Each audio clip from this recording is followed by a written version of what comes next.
Hello, everyone.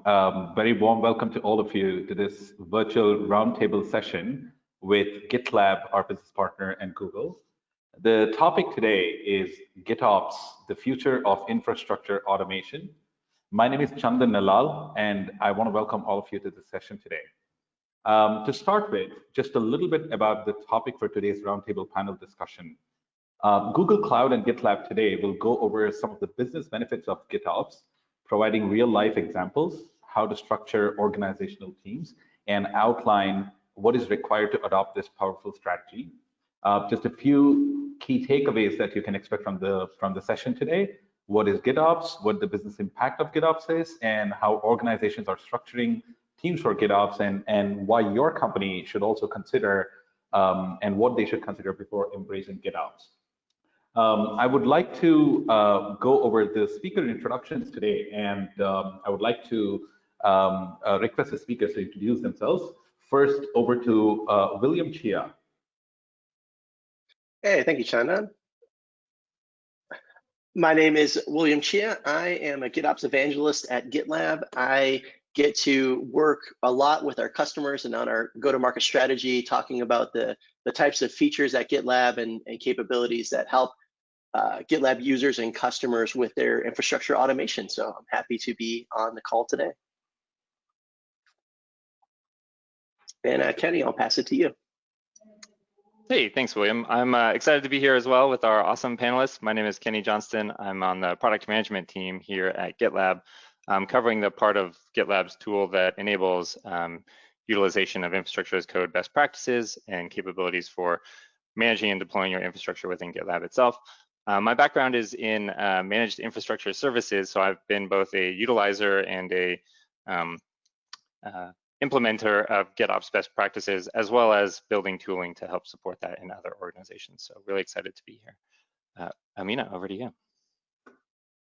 Thank you, Kenny. My name is Amina Mansour, and I'm a solutions architect at Google. I focus on hybrid cloud and DevOps. And before that, I was a software engineer and engineering manager in a previous life.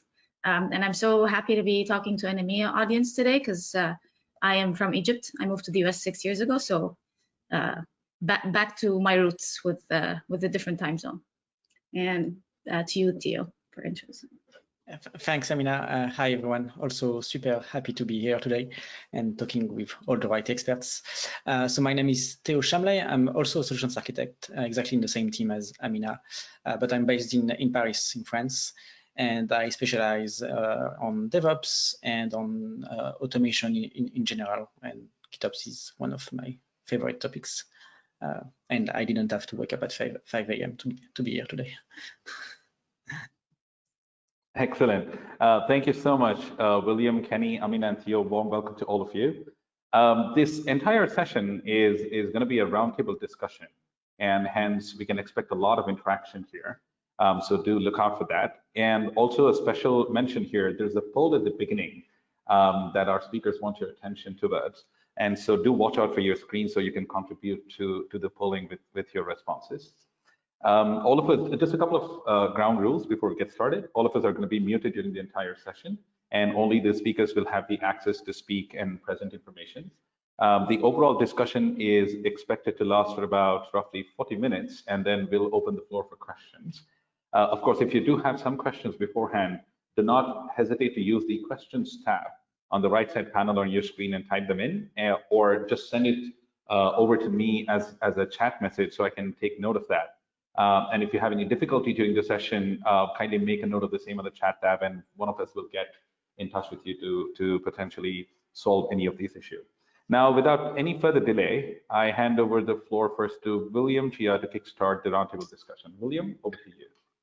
Yeah, thank you, Chandan. And I think let's go ahead and launch that poll just to see where our audience is at. And I believe the question that we have for today is just where are you at with GitOps?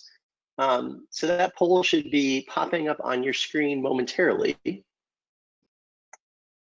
There we go. And yeah, so we realize folks are in different places. So where are you at?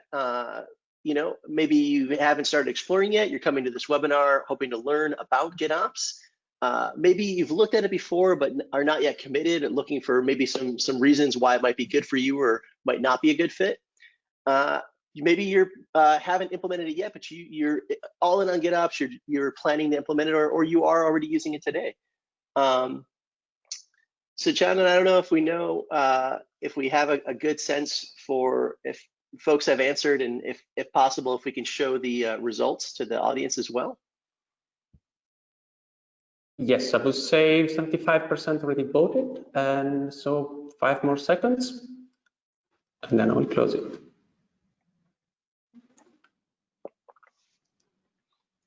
Something that's been interesting for us is we've asked this question a few times. We asked some of our Twitter audience.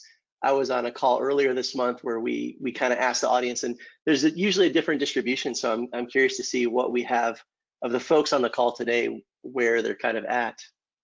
Yes.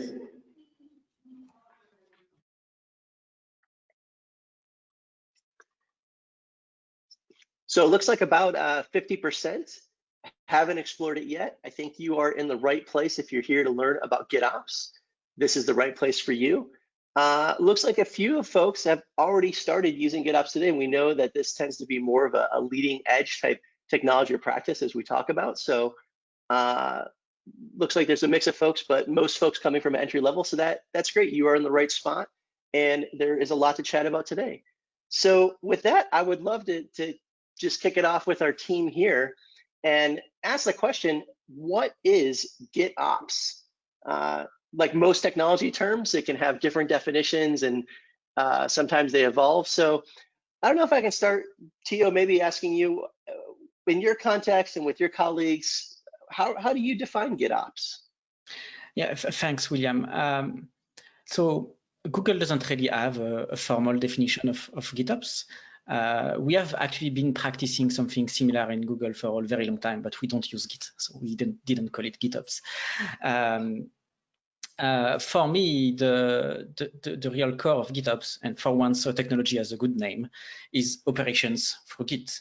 Like when you think of traditional operations like adding servers, scaling servers, doing backups, those kind of things, they were formerly like very manual processes. Like so sysadmin would SSH into a server and do something. And after a while, we had like some better tools to automate all of that. And GitOps takes that to the next step by pulling all those operations within a Git context. So when you want to do an operation, you actually create a merge request in your favorite Git provider, in our case GitLab, to actually do the operations. And because you have this Git workflow, then you can pull in all those good development workflows that you have, such as reviews, automated tests, approvals, those kind of things. And for me, GitOps is closely related, but not identical to declarative infrastructure. And declarative infrastructure is really a way to describe the state that you want for your infrastructure. Instead of saying, I'm going to create server 1 and then server 2 and then server 3, you say, I want 3 servers, and the system figures it out. And GitOps works very well with declarative infrastructure tools. And that's usually infrastructure as code tools. And where Google in particular meets GitOps is through Kubernetes, because Kubernetes is in my opinion, at least one of the de facto best declarative platform that there is out there. And so it works very well with GitOps. That was my take on it. I don't know if anyone else wants to add something. Kenny, maybe? Yeah, thanks, Theo. I totally agree. I think it is a great example of us actually naming technology appropriately. And it works best in those kind of declarative scenarios. But I do think that there are opportunities, especially for those beginning to get started with GitOps, to think of this kind of precursor of maybe a little bit less about the ops in terms of the actions that you're going to take, but GitOps in terms of the definition of what you're doing. So even starting with the manual scripts that your operations team might be running for deploying new infrastructure, putting those into Git, which is a distributed version control system, but is primarily about enabling collaboration. It enables that kind of collaboration that your developers are typically accustomed to in your operations teams, and enables the visibility between development processes and or operations processes and developers. Think about your developers being able to look at, oh, I understand the scripts that the operations team are using to deploy my application. Just that visibility supports the kind of better collaboration between the two. So I think we consider GitOps kind of the forefront of GitOps being using it to programmatically push in the same kind of development workflow and CD workflow that you might have in advanced organizations from an infrastructure definition in Git through a merge request to now being the true state of the infrastructure.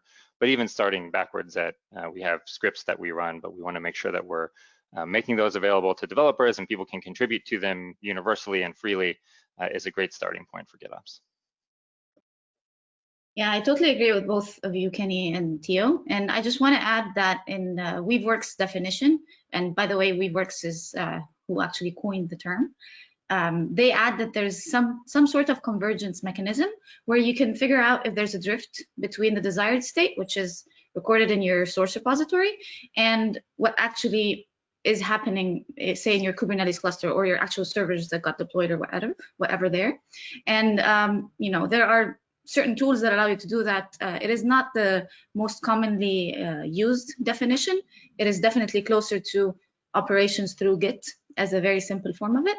But just adding that you may use something like config sync or Enthus config management, which are Google products, if you've not heard of them before, to kind of detect that drift and in some cases also correct it or bring it back to the desired state that is registered in Git. Yeah, I think it's important. I think it's important to highlight that everyone's going to be on a progression here, and the ideal state is this, you know, managing configuration and infrastructure drift, so that there's a kind of true, your infrastructure is naturally pulling from the defined state, and there's not a possibility for there to be drift between the two. That's the end state goal. But I do think, you know, for many organizations, suggesting that be their starting point is a really difficult first chunk to bite off of, and so. I think, you know, the starting point of just moving your operations teams to using more developer workflows like Git generally might not be the true term of GitOps, but it's certainly a great place to get started, knowing that your end state is this kind of true declarative with no drift reality. Yeah, I've definitely, I've seen a lot, like I said, several different definitions. Some have a kind of different nuance, but these core components are that single source of truth. So rather than configuration being some manual thing that you need to document, rather than your infrastructure environment definitions, you know, you not even being able to detect those or what those are, having those defined in some type of code or text-based format that you can version under version control, and having that as your single source of truth, that goes a long way. And that's even if you're doing it imperative style, you know, procedural infrastructure as code, and not even doing declarative code yet. So I think there are different places you can jump in here. Is that, I'm just kind of curious, I'm going off, we, as speakers, we kind of drafted some questions, but going off the script a little bit, where do you tend to see folks jumping into this as you encounter folks and they start to come up with GitOps, where do they start to jump in, or what kind of things do they start to implement first?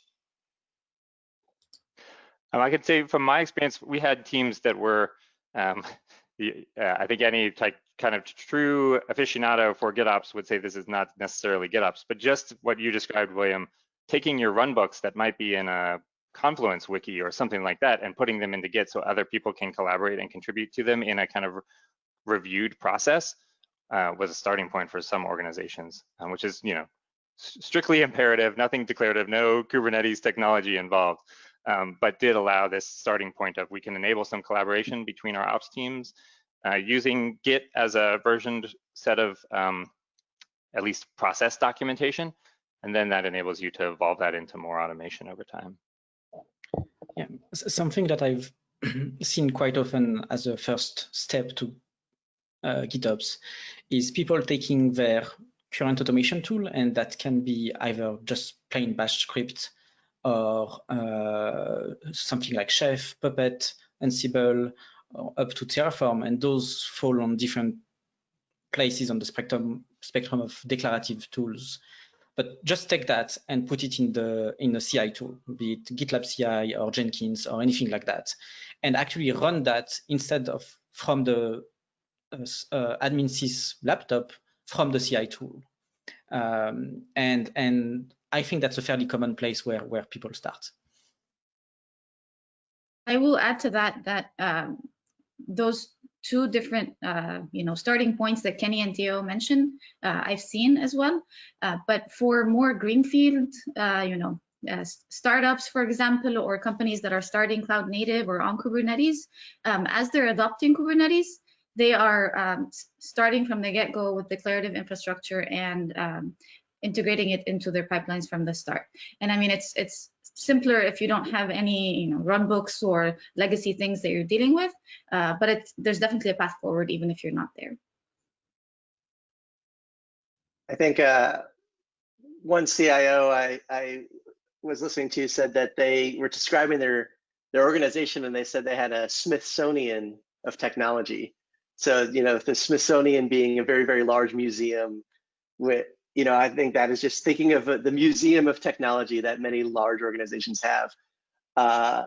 So yeah, you're not necessarily going to take, your mainframe code and move it on. Although I have seen a lot of automation with that and recently, but kind of like you're saying, I mean, if there's some kind of, even in a large organization, doesn't necessarily need to be a startup, but you could just have a greenfield project and start with Kubernetes and start out the gate with very sophisticated practices is one way to start, so that you don't have to convert all of your old things together. Yeah, and I think Theo touched on this at the start, but the adoption of Kubernetes or container-based orchestration technologies really helps. It might be a kind of trigger point for also adopting GitOps. And certainly if you're going through this kind of creation of a platform to enable your developers to efficiently deliver code, and that's using Kubernetes as a central operations team, you would want to make sure you're adopting the best practices of GitOps, because those are all easily enabled with current Kubernetes technology. And they involve having declarations of what both your application and your infrastructure state should look like, and having Kubernetes consume those directly to make sure there's no difference between what you expect in code and in Git and what is actually in the production system. I've seen that a layer. Yeah, I was just gonna say I've seen that a layer above as well, where Kubernetes is a declarative state engine, or it's what's running within your cluster is a way you can define that, and then Kubernetes is just going to figure out how many containers needs to run to, as Theo was saying, I don't have to spec out this is what exactly each server needs to be. I can just say I need 12 of these, and or even based on load, Kubernetes will dynamically spin up more, or can be configured to spin up more containers if I need it under load. But a layer above that is even your cluster definition, right? Defining the state of your Kubernetes clusters within code and having that be executed in an automated way. So it seems like, Kenny, maybe you had something to share, or a oh yeah, I was gonna pass along the screen share. Well, I talked to a number of customers of GitLab who are going through this. We're creating a platform team. We need to enable our developers to do what I suggested, to be efficient in focusing on just delivering code and kind of stand on top of a bit of an abstraction from the infrastructure. And those teams are all kind of universally using Kubernetes as a basis for that infrastructure and GitOps style practices, not just so that they can efficiently ensure the state of the production infrastructure, but also so that they can effectively collaborate. It allows that platform team to also kind of be a product team that the individual product organizations can contribute to. So they can say, oh, I need an additional type of infrastructure. I can contribute that code to the platform team's Git repository. They review it, they merge it. That is now an enabler for me to continue to do my work without being blocked on these central teams. So it not just provides efficiency for your organization, it also encourages the kind of collaboration between developers and operations or platform teams that we're really looking for. Yeah, speaking of kind of those benefits of as folks implement GitOps, One of the things I've seen, and I hear very often from both like practitioners and analysts in the space, is that the power of having not just a single source of truth where your infrastructure is defined in code, but that mechanism by which it's applied is by using a merge request or a pull request in some tools. And so, the idea here would be, rather than just having version control and then those scripts can be applied out in a bunch of different ways, you're using that merge request collaboration tool as a gate. So anybody can make a proposal, but then maybe only a few people have the ability to merge that change into the production branch or into the branch that represents that environment. And what that does is that brings a lot of powerful compliance capabilities. So being able to, within a large or complex organization, have many people collaborate, many people contribute, but very few people who you don't want to have a large list of people that can make changes to your infrastructure. That type of compliance benefit is one that I've seen a lot. I don't know, other kind of, what are the business benefits that come about from adopting GitOps? Yeah, and just jumping back on the compliance front, at Google and others also are working on that. We're working on declarative policies, not only declarative infrastructure. So once you have declared your infrastructure in your Git repository, you can also, if you have the right systems, ours is called policy controller. It's based on Open Policy Agent. You can declare your policies for your infrastructure also in the same Git repository. So for example, you can say, I want only my data to reside in Europe. I don't want any public IPs on my virtual machines. And once those policies are actually declared in Git, you can run those policy checks, those compliance checks in your continuous integration pipeline before anything hits its production or any kind of infrastructure at all. So that you catch errors and you catch mistakes from the get-go, especially when as William mentioned, people who are going to suggest changes are maybe not from the core team or maybe completely different and are not aware of all the policies that you have. That's really a big enabler on that front. And the second big impact that I see from GitOps is that it forces you and your organization as a whole to be much more structured in the way that you approach infrastructure, and it forces automation. Once you have made the commitment to go to GitOps, you don't have the choice of doing things manually anymore. You have to automate, and automation is good. Automation means less downtime. Automation means probably less errors. It probably also means higher frequency of deployments, which in the end, if you have higher frequency of deployments, means that you are shipping faster to your customers. And in the end, that's what everybody is interested in, I think. Yeah, I think these, you mentioned increasing the number of deployments, shipping fewer defects or fewer errors into production because you have automated testing and you can do code review and these other kind of quality checks. And when things do go down or you do have problems, lowering your mean time to recovery. So your MTTR lowers the more automation you can put in place and checks. And those three just happen to be part of the DORA metrics, the DevOps research organization that has shown that if you have these practices or these outcomes in your IT operations and your development teams, that translates into business outcomes like gaining market share and growing revenue. And so GitOps very much can affect the business in these positive ways because you're increasing deployment frequency and you're lowering MTTR, et cetera. Yeah, so you just mentioned the very last point, which is lowering MTTR, and I think that's one great benefit from GitOps. It's just how it enables DR. You have your entire infrastructure in a source repo somewhere where it's easily reproducible, and you have the automation in place with your CI and CD systems to bring it back up in case of disaster. And just one word of caution is test it outside of a disaster scenario. Don't wait until there's a disaster to see if this will actually bring up everything again as it should or not. Because oftentimes we trust what we have, but we haven't tested it. And all of a sudden, we absolutely have to be back in an hour and we can't. So make sure to test that as well. I mean, does that same principle kind of apply to just the basic rollback? Does that mean that if I ship something and something's broken, I can pretty easily get back to a known good state without having to rebuild everything? Definitely. I mean, GitOps does enable that because you have a previous known good state that you can easily go back to. That's where I would just put like a caveat.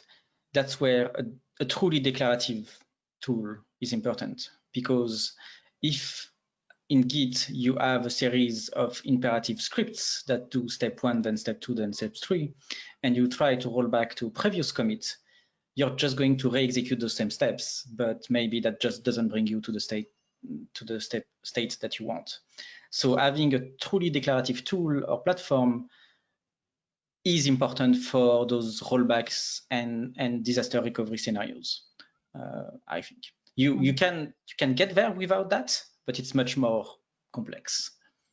Yeah, I will say I was chatting with a colleague that had architected their own GitOps automation type of system, and it was based on imperative procedural tools, but they had designed everything to be idempotent, so that operations, there's checks against an operation so that it didn't happen again. So if you have that type of thing where obviously if you have do these 3 things and then you roll back to it and they're already created, and so you create 3 more, now you have 6. That's no good. But if you have idempotent operations where it can check if it's been done or not before, that can be critical when you're rolling back to a previous config, or if you have declarative tools that are going to manage that type of state for you. And I think we should talk just a little bit about other caveats of GitOps, because we are talking about something that is fairly advanced in infrastructure management. And I think not everyone is just there yet. And I think just the first thing that we should warn against is that if you're not using Git today, and I know that many companies are not using Git today, and therefore you're not GitLab customers, then GitOps is probably not for you just yet. To really implement GitOps and benefit from that implementation, you probably need an organization that is a bit used to Git. And I'm specifically mentioning Git here because in theory you could build the GitOps-like system with Mercurial or SVN or anything like that. Intrinsically, it doesn't make much of a difference, but all the ecosystem, all the tools are built around Git today. And so that should really be your first step if you're not there today. Yeah, I think I will say this about the Git and GitOps is I think there are 2 things that you get out of it when you may be using Subversion or some other type of version control. But the first one is when Git becomes your UI, you get certain benefits out of that because there's so much other tooling that's built around Git. And so especially as organizations are looking to attract talent, more and more the engineering base knows Git as their fundamental tool. And so shifting off of a legacy type of version control onto Git gets you that benefit of a set of tooling, a set of constructs, concepts that the next generation of engineers understands, and that a lot of tooling supports out of the gate. So it's kind of one benefit you get. But the other one is this concept of, like, as I mentioned, the merge request, which really tools like Mercurial or SVN don't really have the robust code collaboration like a Git-based tool does, like a GitLab or similar, where you have a branch and you can make a request to merge that back in, and that object lets you do a lot of things. You can see your CI output in that, you can collaborate in that, you can do code review within that merge request. That's a very, very powerful part of this. So I would agree that having things versioned versus not versioned, that might be the step for some people. But if you can pick your tool, there's a lot of benefits out of Git itself.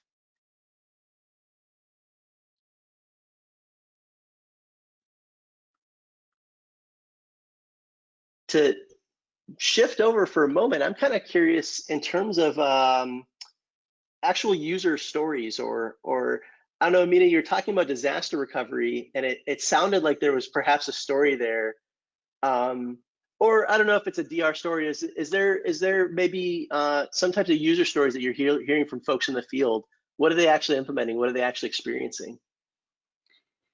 So yeah, I mean, the DR story hits home because I worked on a team that actually thought that we had everything figured out, and everything was declarative, everything looked good in Git, and when it came to showtime, it wasn't the case.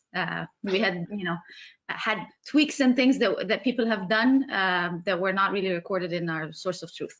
So that's why I caution from trusting what you have in the source repo and not really validating it. That being said, for like different patterns or how people are actually shaping their teams and so on around GitOps and how they're adopting it, like I said, I was personally on a team, and I've seen it at a couple of different companies that I've worked with, where you have a more ops focused team member embedded within your team. So you have your development team, and you have an operations or multiple operations members embedded. And they're not a replacement for central ops. Like that team still exists for actual, operations and management of your production environments and so on.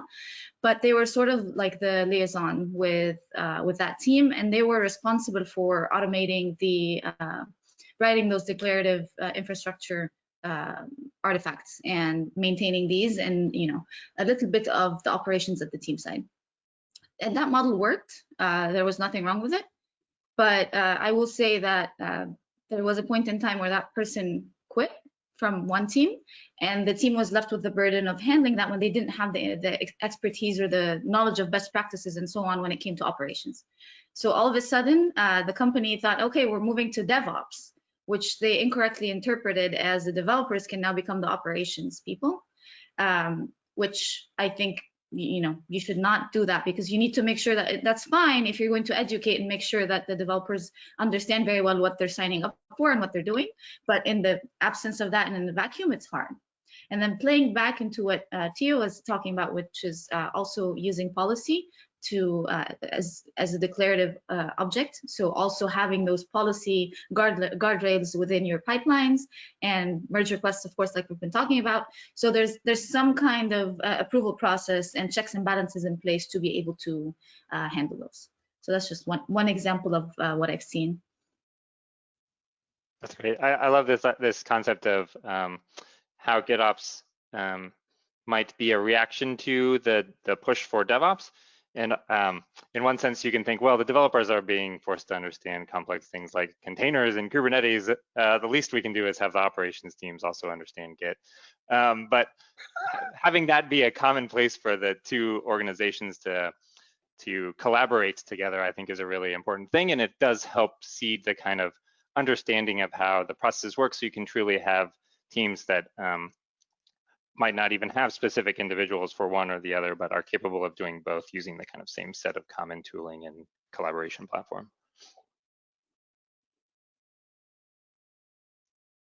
That I will say I'm fairly strongly opinionated that I've seen a lot of hey, we're going to adopt DevOps, and that basically means now our developers do all of our ops, and all of the pain that comes out of that. There's some developers that love that kind of broad full stack feel and control, and most engineers I know don't. They really like to specialize in the roles. And to Kenny's point, it doesn't mean that you don't learn some or you don't have a breadth of scope, but there's usually a separation of concerns, and if you know a little bit about the other side, it's good. But being able to specialize, nets you a lot of benefits. I would say one of the customer stories that I like to share, one of GitLab's customers is Northwestern Mutual. you know, this is a huge enterprise, very, very large bank in the Fortune 500, you know, billions in revenue, thousands and thousands of employees. So this is a company that has the Smithsonian of technology, you know, broad scope. And before they started adopting kind of GitOps automation, everything was on premises. They weren't using any cloud infrastructure. Everything was manual. And one of the major pain points that they were encountering, and I don't know if anybody on the call can kind of empathize with this, but when a new feature needed to roll out or a new application needed to be deployed, they had to log a ticket to request infrastructure. And that infrastructure could take a week or a month, on average a week, to spin up the infrastructure to run the new thing. So things move very, very slowly. There's a lot of back and forth. Well, now that they've implemented GitOps, that they have their declarative definitions in code, and they have CI/CD automation, now they can spin up new infrastructure within minutes. And so to go from, okay, I need to wait a week to get something, to be able to do it within a few minutes, that is very, very powerful. Or even entire environments that used to take a month to set up net new environments, now they can do it in about an hour. So those types of gains are really powerful. And the one other benefit I've seen is in the ability to do retrospectives. So I thought this was an interesting story I heard from the folks at Northwestern Mutual, where something might go wrong. Or, you know, Amina, to your point, maybe there's some things that you try to automate everything, but perhaps it's not there. But in this case, as long as your environments are reproducible, right? Something goes wrong, and in that firefight, in that moment, perhaps you have to SSH into something and get it up and running. And so you do that to fix it so that you're not down in the middle of the firefight, in the middle of the incident. But then after the fact, now you want to do some forensics. You want to explore and decide what went wrong, so you can engineer away that error. And having everything in code and being able to reproduce that environment with GitOps, that really, really helped their postmortems or their retrospectives. Look at an incident, instead of having to be in the firefight trying to determine what went wrong, they can fix the problem. Okay, now the pressure is off of us. Now we really have the time to examine this environment, look at what's going on, and retool it to engineer it correctly. I thought that was a very, very powerful benefit of GitOps from a real life customer. Yeah, definitely being able to have that, you know, snapshot of what the state is great. And like you said, you're not under pressure anymore, and you can very calmly go back and see, okay, this configuration is what was the problem, and now I know, and I can easily fix it from that perspective. I was speaking to a GitLab customer in the UK, a well-known UK organization, who the customer is a part of a central platform team that provides infrastructure to the rest of the product teams. And they're really taking this notion of their platform as a product in and of itself. And so one of the things that GitOps has the benefit of is that you can use not just CI in ensuring that as you're deploying new parts of your infrastructure and new capabilities that you can give to your product groups, ensuring that that's compliant and secure and all the other things that you can put in a CI platform, but also the other kind of scaffolding around Git of being able to announce a new release version of it and you know, collaborate with their teams in issues or merge requests, accepting the kind of like inner sourcing feedback from other product groups via merge requests and requests like that is really powerful for them. And it's actually one of the metrics they measure the success of that platform team, not just in its ability to deliver efficiency to the organization and lower mean time to resolution and reduce cycle time so that they can ship new product features faster, but also how much is this being utilized? How much feedback are we getting? How much contribution are we getting from product teams directly? So when you start to think about that platform as a product, I think it really helps you understand the benefits of using GitOps style approaches to make sure that you're delivering that product as efficiently and in the most effective means as possible. And just to jump on that one, once you have automated the creation of your infrastructure, it's actually fairly easy with most tools to create packages for your infrastructure. And so you then have easily internal private catalog for infrastructure. So let's say that you have dozens or hundreds of different application teams, and most of them need a MySQL server somewhere, and you have the MySQL expert somewhere. So instead of having that person like setting up all the servers one by one, they create a template with all the right best practices embedded, and then you can just ship that to the different developers, like you do apt-get install Nginx on a Debian VM, then you run whatever you need to run, and you get your MySQL instance wherever you need it, and that's really powerful in those kind of tools. Yeah, thinking of the inner sourcing, I know that Siemens is an organization that really values inner sourcing, and I was at a conference once speaking to one of their chief architects, and they were describing within their development organization the power of inner sourcing, because for them there was a lot of code that they didn't want to open source, they didn't want out there in public.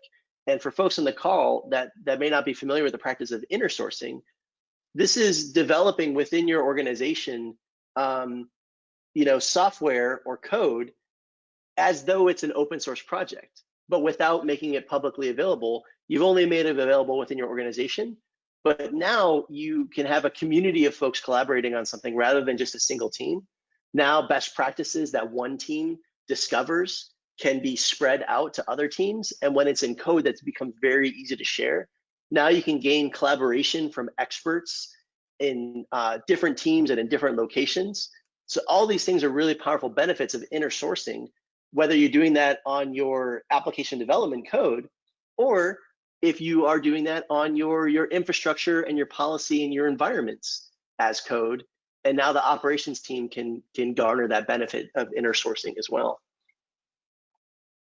I will say that it may not necessarily be the exact same thing you're saying, William, but I've seen what we call starter repos or like blueprints that teams have collaborated on. So say my team starts their cloud journey earlier than the rest of the other teams, and so we have a starter repo that is the basic foundations of things that we've learned and best practices that are there, and a CI pipeline that does implement those same best practices. And similarly for something like GitOps, you want to get started, you're not sure where, you can have all your teams collaborate, and someone discovers something new or learns a new thing that would help enrich the repo, then they go and contribute there. So it's sort of internal sources, but not necessarily for your actual application code or infrastructure code, but just for the baseline of how to start. Yeah, that out of teams that I've seen adopting GitOps or cloud native, or even just driving organizational change, because all of this, like we say in the DevOps community often, it's not just a technology change, it's a cultural change that is hard. And so as you're shifting both technology and people to the best practices that I've seen successful organizations move forward are those ones that you mentioned. So one is templating, right? So as you learn those best practices, packaging those into a templated fashion. And certainly if that template is defined and consumable in a way that multiple people can collaborate on it, and so this team learned something new and they added the template, and then everybody else can import that, that's a very, very powerful tool. And then the other one is what I call the Lighthouse Team. So it's kind of sounds like what you're describing, Amina, almost like the lighthouse that guides my ship in the fog into the harbor. If there's one team, rather than trying to change your entire organization all at once, and especially if it's a large or complex organization with legacy tools, just taking one small team and having them go and figure it out and take the lumps, so to speak, and make the mistakes for everybody else, then that team can say, okay, this is how it's done, but also to show the success of it. A lot of times people can be skeptical and say, I don't necessarily want to change. I've been doing it this way for a long time. But if one team can prove the success of it within an organization, they can act as a lighthouse to the other teams. And that kind of sounds like what you're describing. Yeah, and be it for GitOps or for DevOps or for all kinds of those topics, I would say that maybe only 20% of the work is actually technical and technological, and the other 80% is organizational and changing and training people and changing mentalities and everything. So don't focus too much on the technology and don't blind yourself to the cultural changes that everything brings, because that's where you will succeed or fail.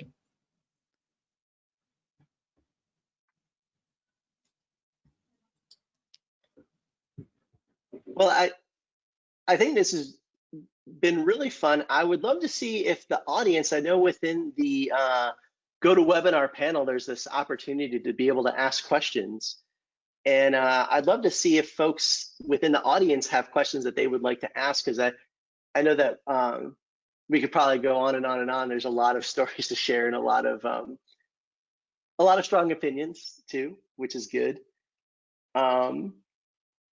And I don't necessarily have that, but I wonder, Chandan, if do you have access to the audience questions, or do we have any that have come in from the crew? Yes, we have received some very interesting questions. But first of all, thank you so much for all the speakers, William, Kenny, Amina, and Theo, for taking us through that very interesting discussion. The first question that I would like to put to the group is, what exactly is GitOps? Is it a technology, a tool, a platform, or a methodology? Like, what's the concept? That's the first question. I'll take a first stab. I think when we were defining it, we probably didn't even define that level of taxonomy. I would think of it as a methodology. The name comes with specific tools kind of involved, and there are great tools available to help implement this methodology. But I think at the end of the day, it's kind of similar to DevOps in that it's a methodology for enabling improvements in how you, at the end of the day, William touched on the kind of core metrics. It's all geared towards how you can improve those metrics, and it's a known methodology for that many organizations have adopted that enable improvement in those metrics pretty rapidly within your organization. Amina, what do you think? Is it a methodology, tools? I 100% agree on methodology, and just kind of really wrapping up all what we've been talking about, but think of it as declarative infrastructure, some sort of automation so you can deploy that infrastructure, as well as the gates, so merge requests or approvals and so on, so that there's some way to kind of restrict what goes to your environments. Anyone else want to take? Good. I would agree. I think that yeah, completely. This is a methodology. I think Amina, you summed it up very beautifully. And if you have those components, even if you don't have as bullish and excited as I am about Git, if you have those components, even if you don't have Git, then I think you can make it all work. And I'm not going to troll anyone by saying it's not a methodology. It's a methodology. Excellent. I'm going to move on to the next question. Is GitOps tied to Git-based solutions and cloud native? And as an extension of that, can it support other tools and platforms? So I will take a first stab.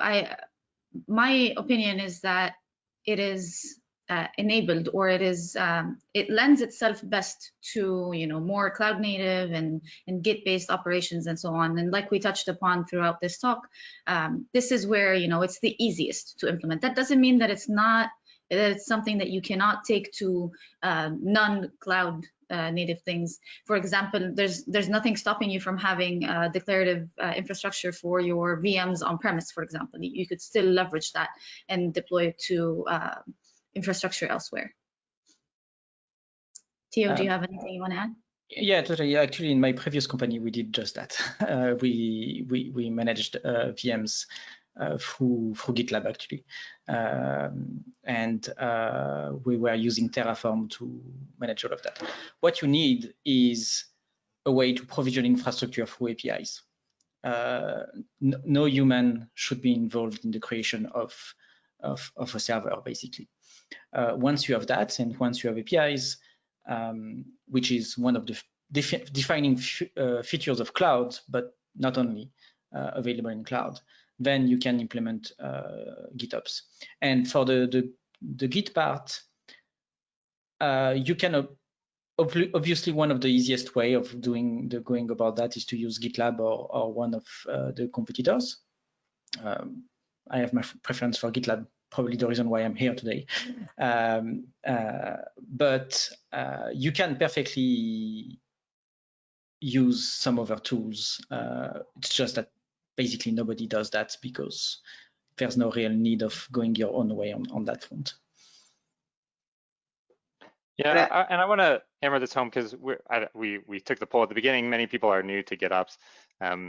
There are all sorts of heated Twitter discussions about what the true definition of GitOps is, and sometimes those lean towards requirements for specific technology stacks and tools.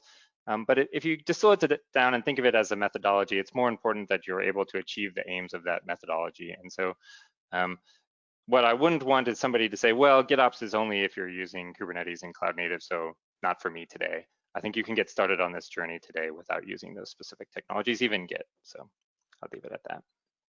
That's I think the key phrase there is on the journey. And so I think even Kenny, as you were saying earlier, maybe you just have a set of run books and you're not versioning those today. And so sticking those into version control as an operations team, that's a huge step forward.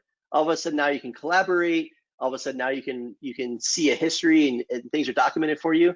And then Tio, you said sometimes you've even seen folks where instead of just executing those manually on a command line, they just start having a CI start to execute those scripts. And even that I see as the beginning stages of GitOps. I would even call that you have started on your GitOps journey. I certainly would call it GitOps, even though there's still a lot of ways to go. So I think wherever you're at, there is a next step. That's kind of how I view it in relation to cloud native technologies. Yeah, okay. and just to hammer the point on the fact that you don't need either Git or GCP or any other cloud. Like, I know that Google is a bad example for many things, but we are doing GitOps internally without Git, without like the usual cloud native technologies that you would want. So like we're obviously a bad example because we have like a very large internal technology stack, but it's definitely doable. Yeah. Okay. The next question would be, does GitOps have its own static or dynamic or interactive application security testing?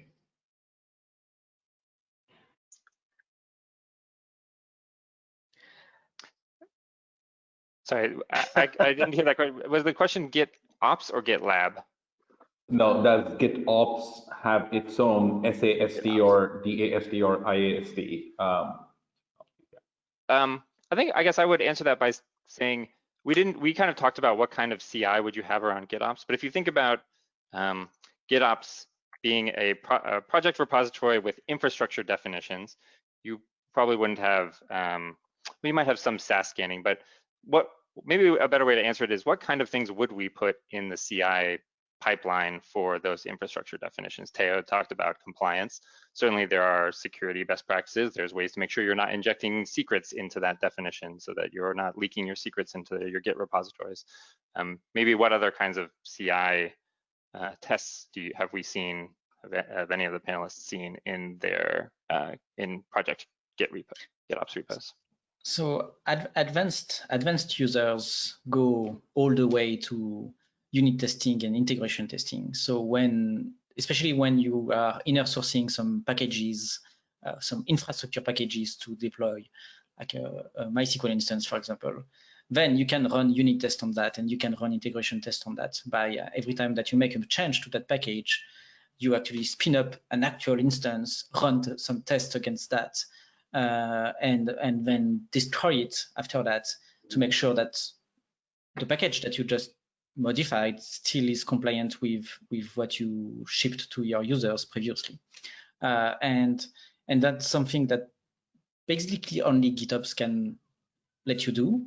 And to be honest, not that many organizations are doing that today because it can be fairly complex to achieve in many cases. But I definitely do see some people doing that. And I will add to that there's definitely a direction of shifting security left in your pipeline. So there's a lot that you can do in there. And one thing that more advanced, and specifically if you're using containers, you can.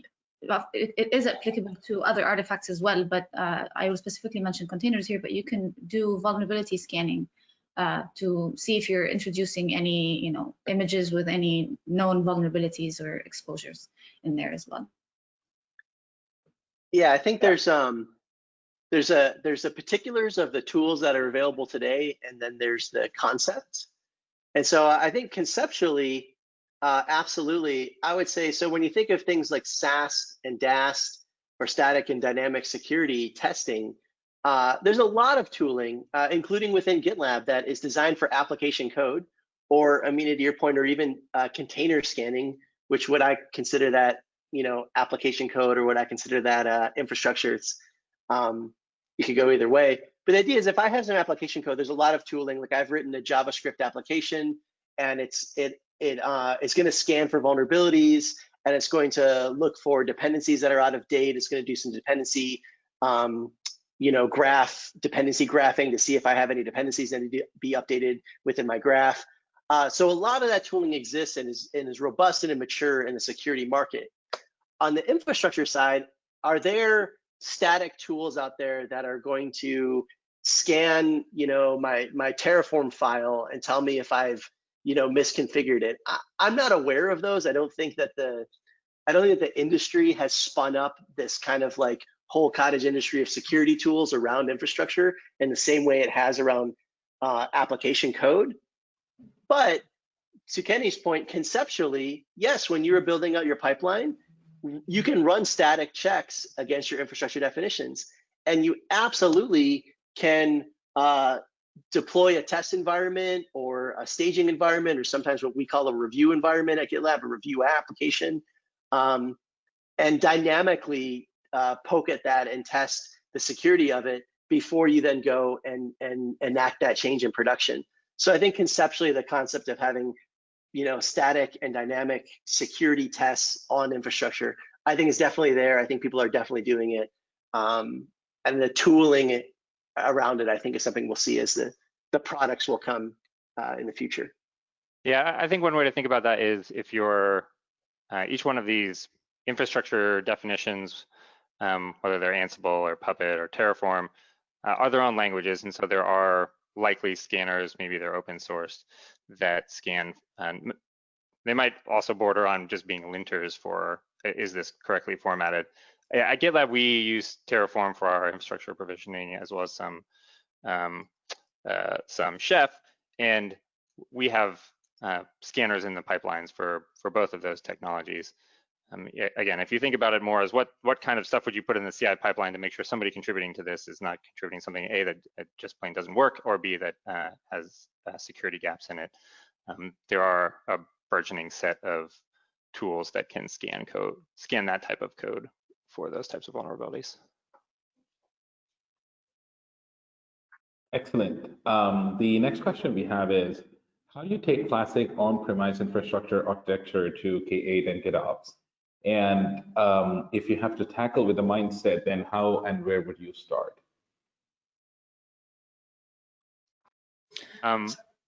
Teo, I'll let you answer. Teo said something brilliant earlier, which was you have to be able to program that. You have to have some sort of infrastructure as a service. You have to be able to declaratively or programmatically declare or create infrastructure. So if it requires manual intervention today, that's difficult. But Teo, go ahead.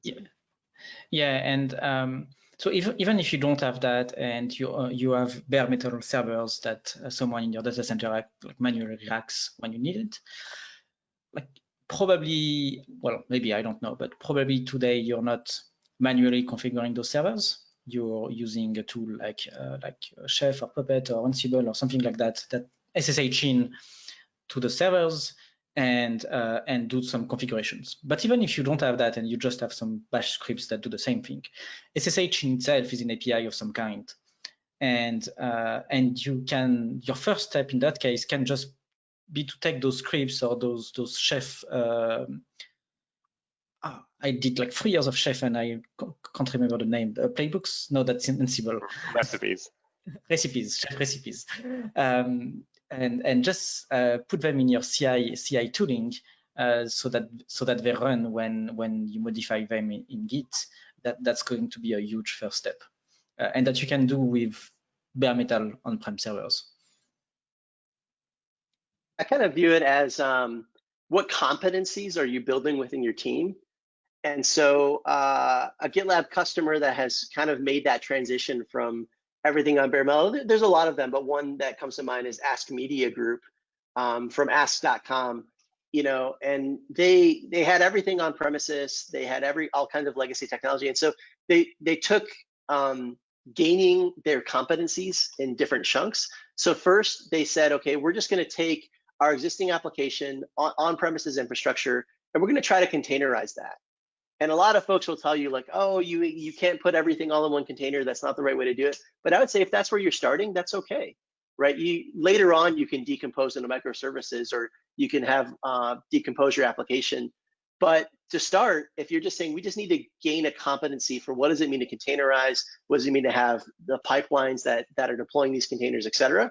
They did that all on premises. Then they adopted Kubernetes and they gained a Kubernetes competency. And so they have CI, you know, they're doing containers, they're doing CI/CD, then they're doing Kubernetes. All of this is still on-prem. And then finally, when they had all of those competencies on their team, they then moved on to cloud infrastructure and started migrated their clusters into the cloud and started gaining cloud infrastructure competencies. So there's a lot of different skill sets and knowledge that your team would need to build if they're not doing it today. And so you can take that step by step in iterations rather than trying to adopt it all at once.